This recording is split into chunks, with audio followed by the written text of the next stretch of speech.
Subscribe and download over 1 million code snippet including this tutorial from codegive.com, link in the description below. Certainly. While the get method in HTTP requests typically doesn't have a request body, there might be cases where you need to include some data in the request. One common way to achieve this is by using query parameters. Below is a tutorial on making a Python requests.get with a body, query parameters. In Python, the requests library is widely used for making HTTP requests.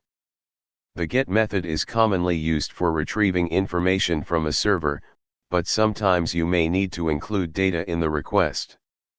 While the HTTP specification discourages including a request body in a GET request, you can still achieve this by using query parameters. Make sure you have the requests library installed. If not, you can install it using. While including a request body in a GET request is not a common practice, using query parameters can help achieve a similar result. Make sure to check the API documentation to understand how the server expects the data to be included in the request. This example provides a basic structure that you can expand upon depending on your specific use case.